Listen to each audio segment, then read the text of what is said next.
Is it really that bad? I can understand that 1-star review. That's harsh. Oh my god.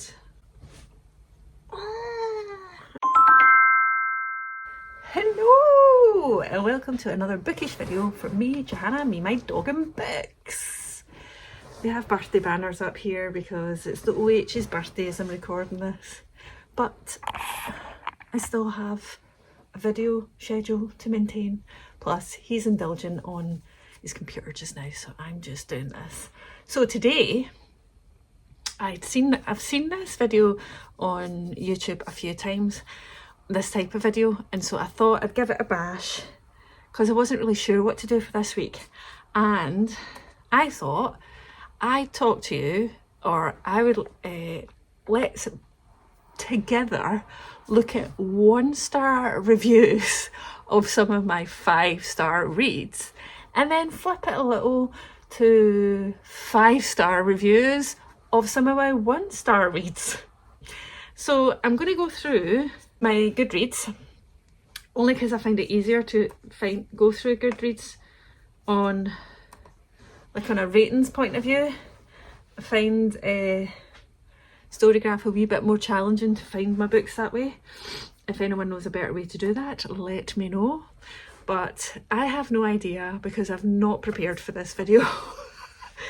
I have no idea what books are going to come up. Oh, a few different ones.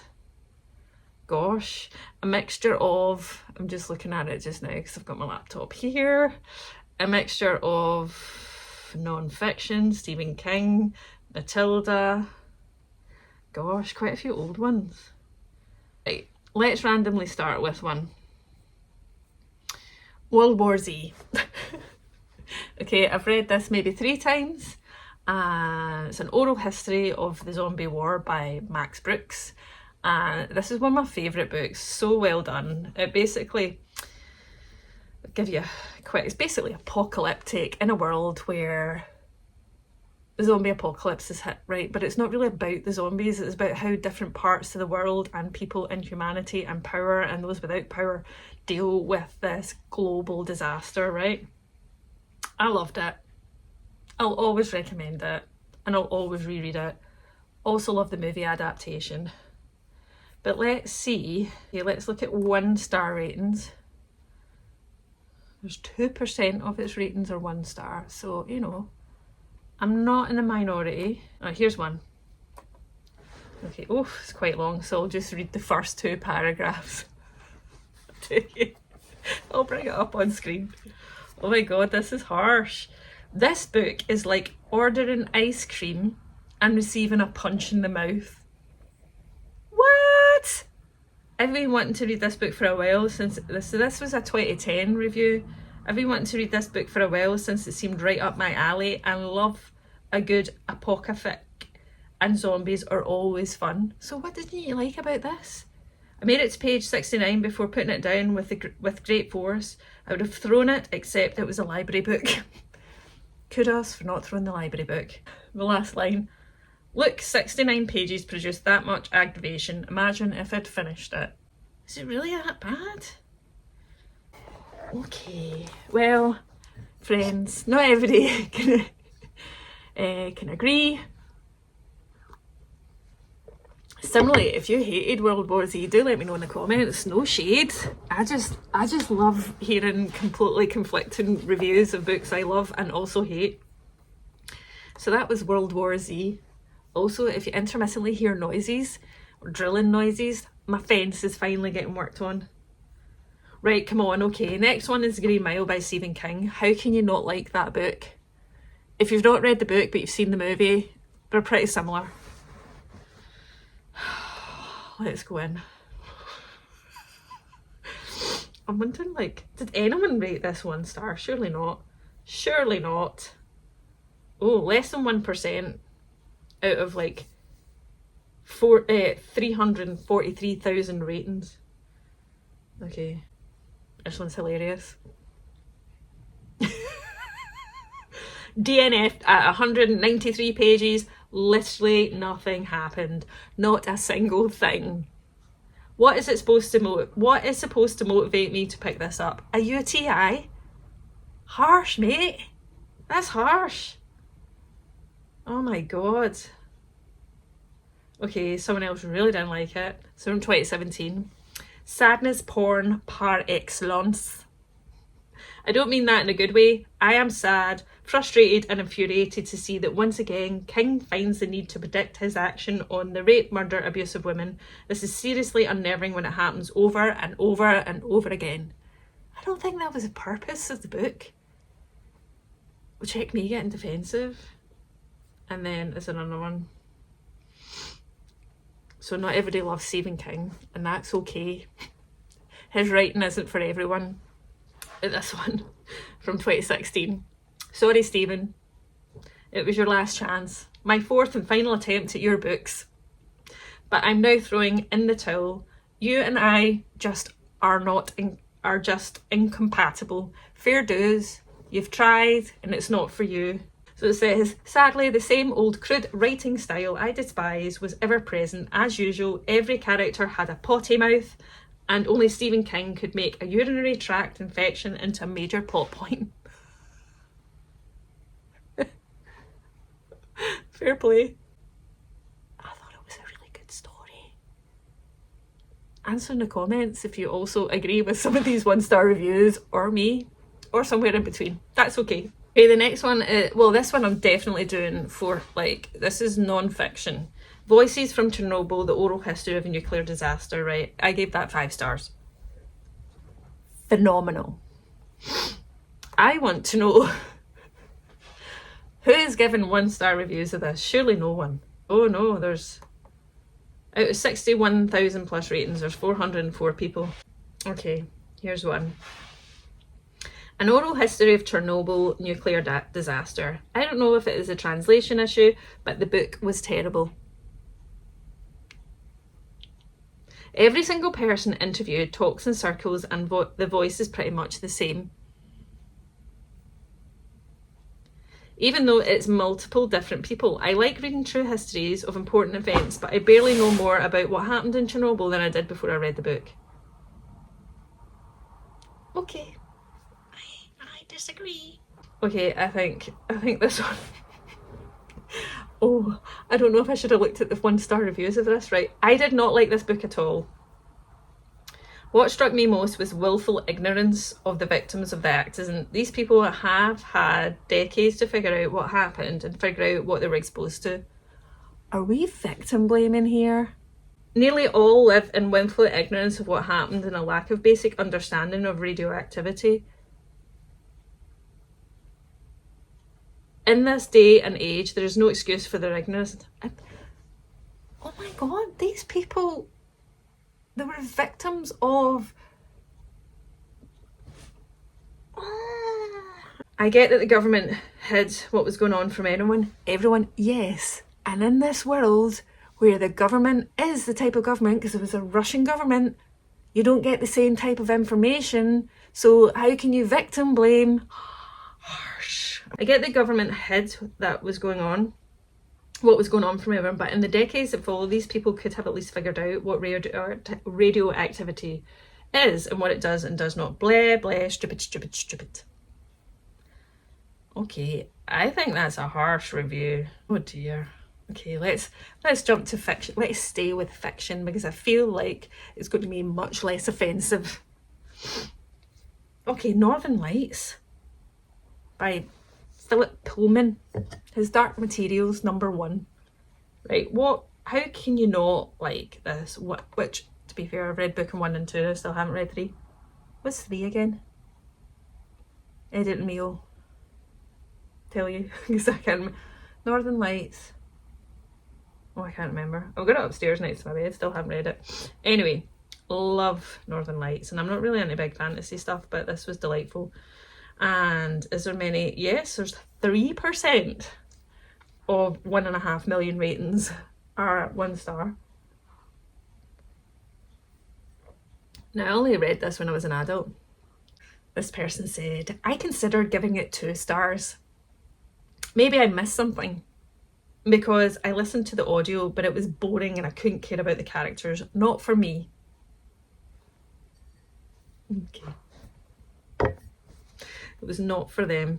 Well, wait till you hear this one, because this person does really not like this book. Let's show more. I couldn't believe how much I hated this book. So many great reviews, made a movie, didn't want to watch it, hate the book so much. I know there's a lot of controversy over the Christian bashing angle. I don't care about that. I want to read a good book. This wasn't it. Cardboard characters who don't change at all from the beginning to the end. The plot moves from place to place but without making much sense. Characters appear from nowhere. Just so absolutely bad. I skimmed the second book and read the last 3 pages of the third. What a complete waste of time and money. Why did you go beyond book 1 if you hated it so much? What are you doing to yourself? And then this one. Oh dear. Right, this person clearly didn't like the apparent Christian bashing that's in this book. Unconfirmed, I've not read it in that take, but I have heard. Anyway, someone says, yeah, sure, attack Christians. I feel bad that I even started reading this one. Well, I half read it, so it was like an okay plot line, but come on, seriously, this book was written with a single purpose of attacking Christians and competing against the Chronicles of Narnia. Boo! Epic review. I'm not hating on these people, I'm just finding them quite funny. Right, okay, this one for Hilliers. I wanted to read this to see what all the brouhaha was about. Well, now I know, and knowing is half the battle. Man, I only wish these were as cool as G.I. Joe. I'm not going to go all into the plot and characters other than to say that this is a very negative series with twisted morals. It most definitely is an attack on religion and God. I did not like the characters. They are mostly liars, cheaters, adulterers and murderers, etc. I did not like the plot. I do not like green eggs and ham. No, I do like green eggs and ham, but I did not like this. I don't understand what that means. And even if I weren't a religious person who was disgusted by the blatant attack on things I hold dear, I find writing confusing and choppy. At times it seems like the author didn't know where he was taking the story or his characters. I would not recommend this series. Okay, have you read Northern Lights by Philip Pullman? And did you agree with any of these 1-star reviews?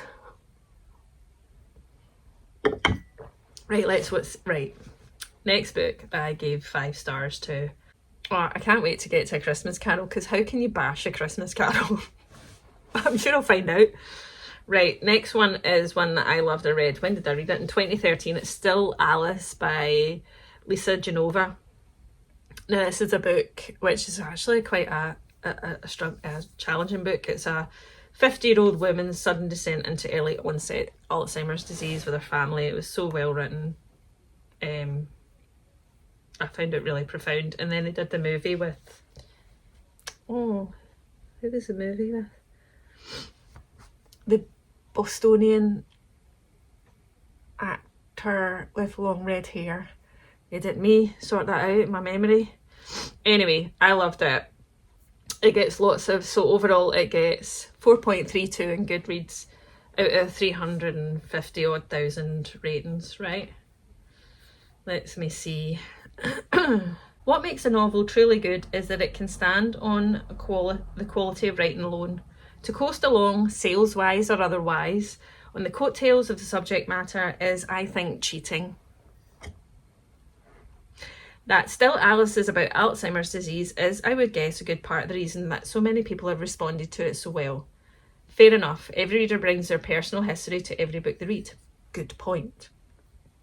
And if they have witnessed lives of dear ones being derailed by Alzheimer's, they will read this book with a sense of familiarity, of kinship even, knowing too intimately well the wounds it has bludgeoned them with. So to confirm, I read this book and did not have experience of anyone with Alzheimer's close to me. Still, none of that is enough to excuse the faults that keep this book from being a well-written novel. It simply isn't one. The characters are thin and weakly defined, and there are too many jarring moments where it's merely reads like a helpful, informative brochure about Alzheimer's.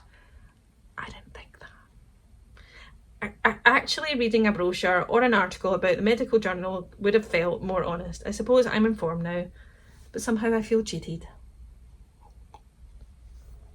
That person really did not like this book. And they've categorised it under books I hurled across the room. Well, it's just from 2 years ago. I really wanted to enjoy reading this one as it was written by a neuroscientist. I don't think I realised that. And almost gave it 1.5 stars. When over 4 or 5 hours into the audiobook, it finally presented a rounder view of Alzheimer's, that being about memory problems and disorientation. For over 5 hours of the audiobook, this was just a story of a family and their relationships, where Alzheimer's had nothing more than a backdrop to provide the drama. Well, yeah, that's kind of the point. In short, this story doesn't go beyond the surface to show how devastating Alzheimer's is. So a disappointing read. One more, I'll give you one more, which is from August 2014. Overall, I am confused as to why the average person reading Still Alice enjoyed it so much. I don't know, I just did. I thought it was a really good story. Still Alice is surprisingly dull and probably would have been greatly improved by being in the first person. It also would have been improved by having Alice not to be so very pigeonholed into a person that is not only a high Harvard psychologist professor, but also a linguistic expert, etc. But I think she was trying to do that to just show, like, it doesn't matter, like, how privileged or how intelligent or how much money you've got. When Alzheimer's hits you, it doesn't care about any of those things. Well, that's what I got from it. Why the need for this specific person? The evidence points to the author believing that Alzheimer's striking such a person is somehow more of a tragedy. I don't think they meant that. I think it was just... Anyway, that was not my take, but fair point.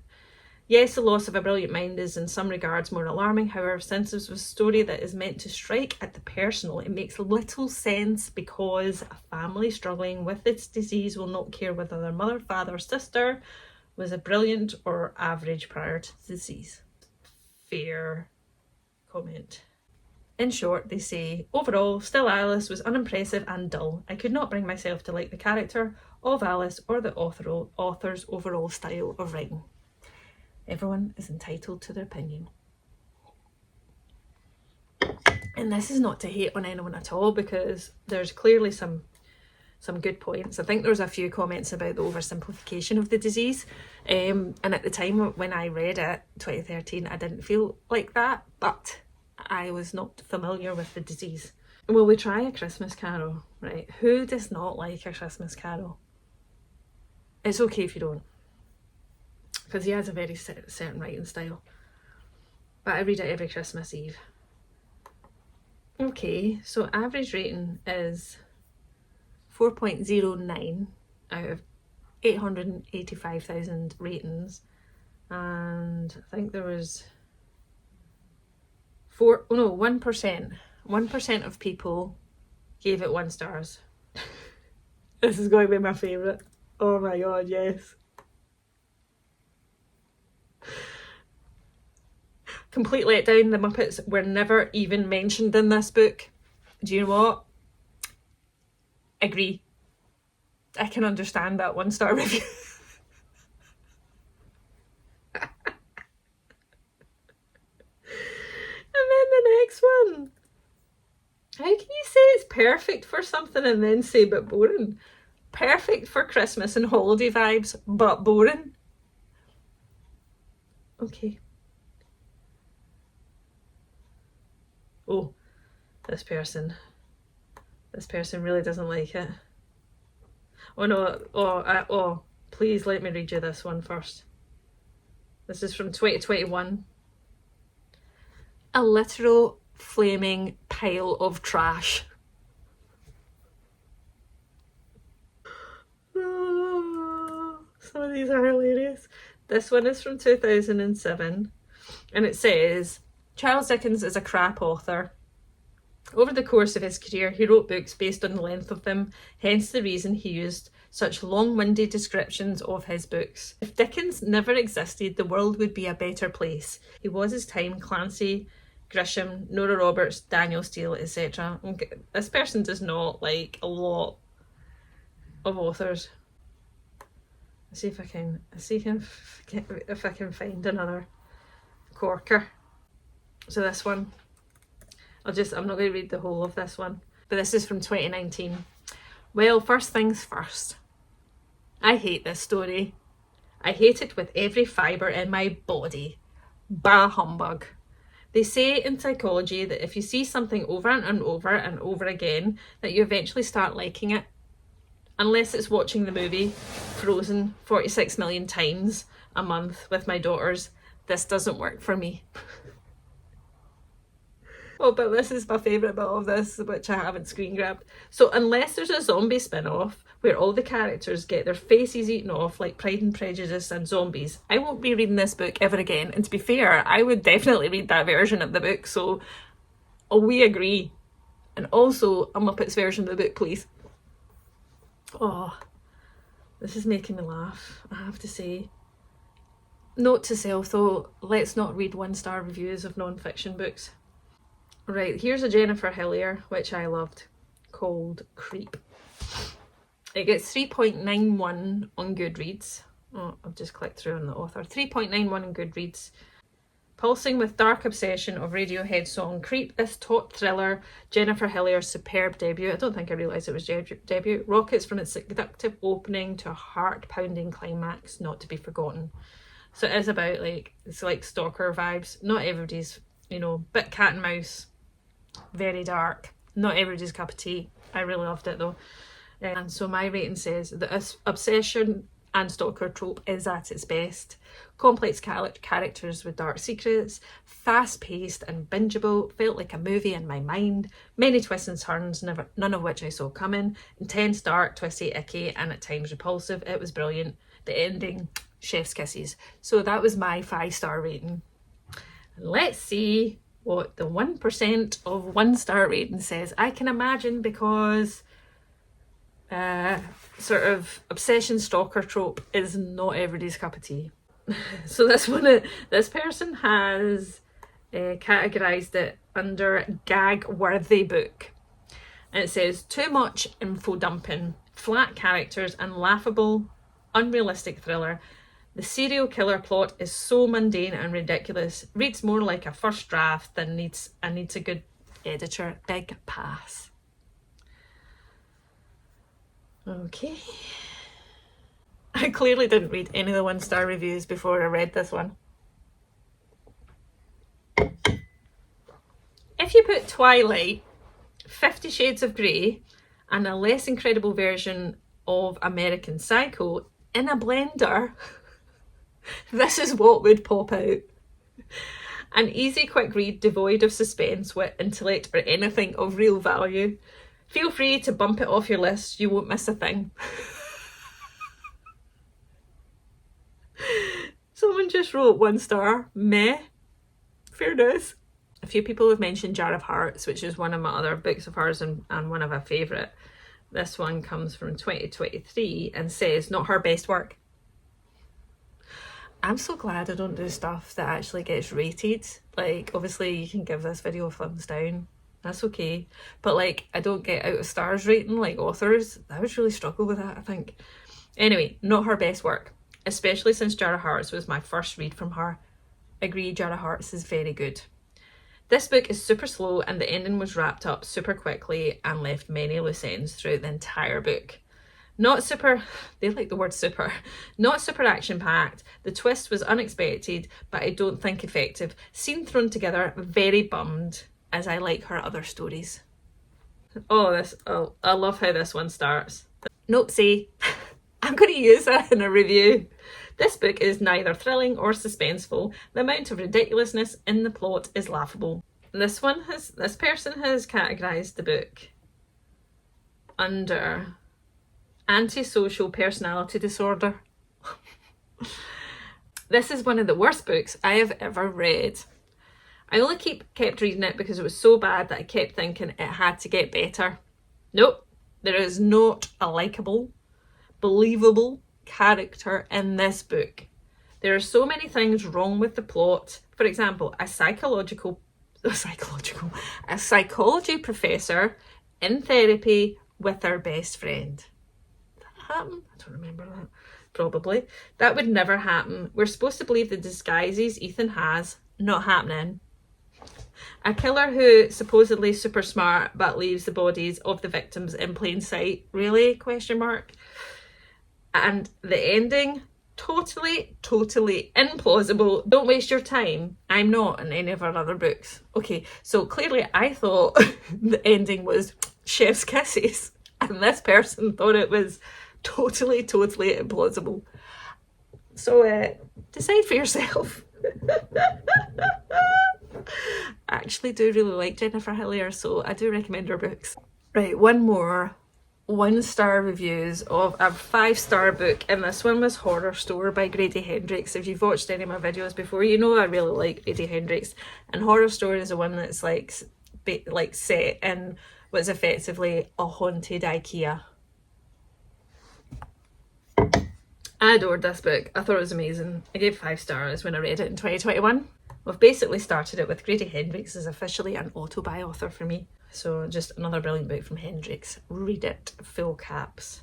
One of my friends that I follow on Goodreads said, such a fun horror, clever, horrifying and funny, and gave it 5 stars. But let's see who gave it 1 star. And I appreciate Grady Hendrix. Sorry, I keep rubbing my eye because it's, I don't know if it's dry or sore. Anyway. Grady Hendrix is hit and miss for some people. Right, I'm going to try this one. So this one's from 2015. Absolutely an abysmal reading experience. Incohesive, immature, unfinished. Oh, that's harsh. Oh. I'm not sure about why he actually did write it, but it felt like it came out of IKEA one day and was like, whoa, dude, it's totally like prison in there. Which, for some people, IKEA is a horror movie. And then wrote a NaNoWriMo about it? What's a NaNoWriMo? Barely 250 pages with large font, though thank God it's not any longer. I couldn't bear to suffer through any more of it. It's a shallow whirlwind through random imagery that doesn't even fit together. Shallow characters, shallow plot, high school level writing. I can't stress this enough. Oh, haha, there's furniture named Balsac and Arsel and Splooge. Haha, you're laughing, right? Isn't that funny? This person did not like this book at all. Wow. The harshness. I don't think maybe I have. Someone's just put so boring. Here's one from 2024. So they read this about this time last year. Well, February last year. It's all gimmick. But the gimmick wasn't enough for me to overlook the tepid writing. Oh, that's a good term if someone's writing is relating. A shame really, since Hendrix is a big name in the horror writing sphere. Maybe his more traditional novels would do it for me. Possibly, but I don't know. He's got a particular writing style, has Grady. My brain craves horror during the summertime more than it ever does. Summerween, super sacred thing to me. I love Summerween too. It's one of the booktubers that Gabby reads. Started Summerween. So imagine my excitement when I came to know that there was a novel with illustrations. Yes, it comes with IKEA-like illustrations about a haunted IKEA store. Ha! Unique concept. And then they've put, I love it when people put memes in their Goodreads review. Yeah, but that was it. It was the very end of my excitement and enjoyment. This book is a horror story, you say? A humorous horror story? Lots of question marks. IDK. About that. Neither did I laugh, neither was I scared. The first 50% was so boring, with adult characters who acted like they were 7. But some stories take time to unfold, so I tried to be patient and let the book do whatever it was trying to do. Well, no further interesting progressions were made. Sigh. Oh, wow. Anyway, did any of you find this interesting, me just reading from the Goodread review on my laptop? I don't know, probably not, but I've given this a go. You can tell me in the comments. But to balance it all out, let's all look at the 5-star ratings of some of my 1-star books.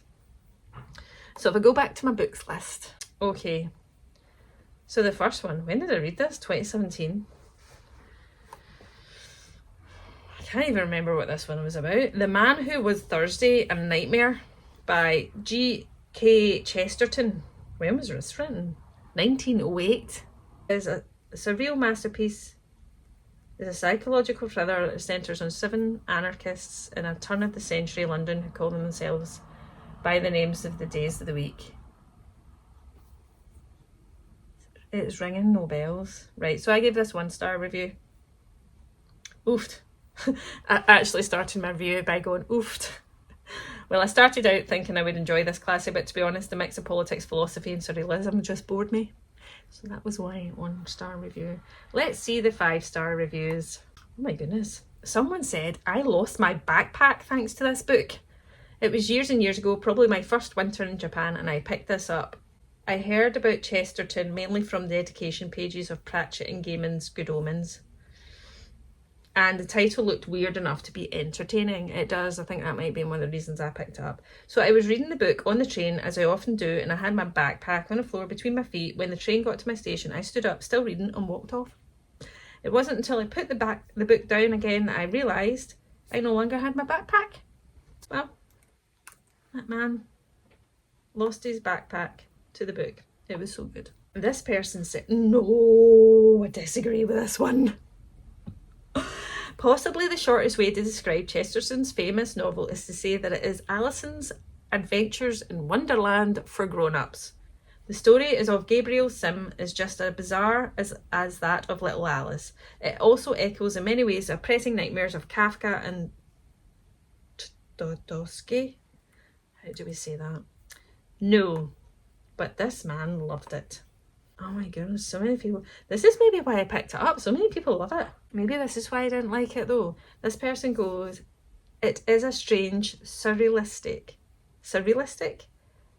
Kafkian in a way, too many big words, philosophical and allegoric thriller about the place of God in the world and the eternal struggle between good and evil. I barely understand this review. The author explores the metaphysical concepts employing humour, which makes the book an enjoyable read. There's so many big words there.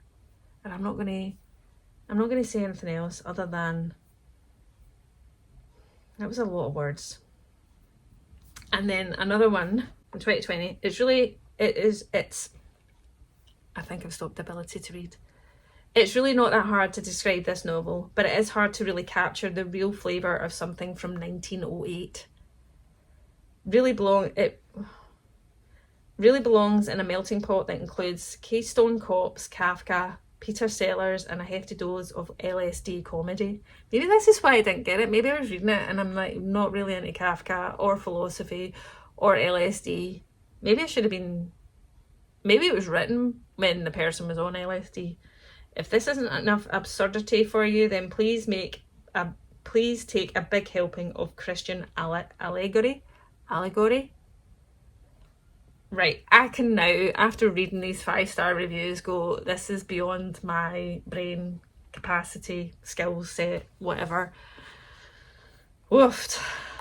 And I'll give you one more of my 1-star books. What was my last 1-star book? God, is this at all interesting? Do let me know. Right, I'm going to give you 5-star reviews of a book I rated 1 star from an author who's often an autobuy. John Mars. Love his books. This is one from his back catalogue and I didn't like it. I gave it 1 star. It's The Vacation. And what did I say? I literally just put 1 star, not for me. I clearly felt guilty about it. So I can't remember when this one was written. Let's see. Oh, 2022, so it's not that old, but it is of his back catalogue. Right, so I'll give you I Wish I'd Felt Like This Reader. They loved it. I'll start by saying I didn't read this book so much as devoured it. There are 8 main characters and a number of incidental ones, but it's never confusing, and I was soon drawn into their lives. I don't think I was. I think I was confused. That maybe says more about me than the author, to be fair. The only thing they seem to have in common is that as backpackers and travellers, they have all ended up in the same hostel for a time.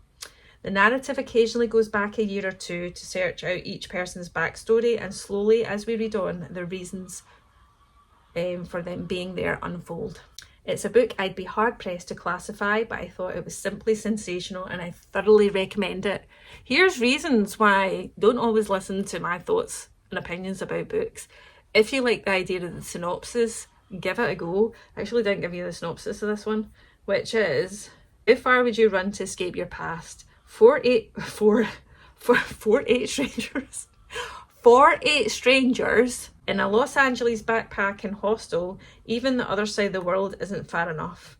The craving for a new identity and a chance to start again is something they have in common, but the search for a fresh start isn't as easy as it is imagined. So that's the premise. And then, I've lost my 5 stars. Someone said in 2018, one of my favourite reads of the year. There we go. And then someone else, I mean, there's quite a lot of 5-star reviews of this, and this one was from summer last year. Read The Vacation on my vacation, as it just seemed right. Ha! Great characters and story with a unique plot that I flew through. Loved this 5-star book. And then I'll give you this one. See, because then you'll read these ones and maybe ignore my 1-star rating and give them a go. New favourite John Marrs author book. Well, they've tagged him, that's why it says John Marrs author book. The One has always been my favourite of mine. Still not read it. I know it's on my bookshelf. And The Vacation was in the same writing style. You have all these different characters and I loved how all their stories came together. This book was insanely bingeable. I think I found it really struggled to get through it, to be honest. It was about 500 pages, probably because it was 500 pages. I don't think any thriller should be 500 pages. But I could not put it down until I finished it. So good, full caps, tons of exclamation marks. Well done, she loved it. She loved it. One more. I will agree to disagree with, but it's always good to have different opinions. John Marrs never disappoints. Technically, in most cases, I agree with that. He tells a story which makes you not like a character one chapter and then change your mind in the next. Also agree. As their story unfolds. And the way the characters align, so good. Hair explosion emoji. So, there we have it. A whole mix of books that I deemed 5 stars, others deemed 1 stars, and I deemed 1 stars, and other people thought 5 stars. It just confirms we all have different taste. They are not the same, and that is okay. No shade on anyone that had opposing opinions and ratings to me in any of the books I've read and thought 5 stars or 1 star. I just think it's kind of funny to read reviews of books that I loved and people hated and vice versa, because it just reminds you we all have different opinions and experiences with books, and it's sometimes just funny to find someone when they really dislike a book that you loved. I genuinely don't take any umbrage at that, and vice versa. Books I really didn't like and other people adored, which hopefully tells you that sometimes, mostly, always, my opinion is irrelevant. But anyway, I didn't really fully prepare for this video. I sat here with my laptop, reading them at you, putting them on screen. And I hopefully you found it as interesting as me, because I actually found this quite... And also, if you did, let me know in the comments, would you like me to do this again? Because obviously I can talk about some more recent 5-star reads, because they were 5-star reads from quite a few years ago. And then also 1-star reads, they were from quite a few years ago as well. So let me know if you want me to do this again. If not, it's okay. I will not be offended. And if you've watched this and don't know what to say, it is only fitting you would give me a star emoji.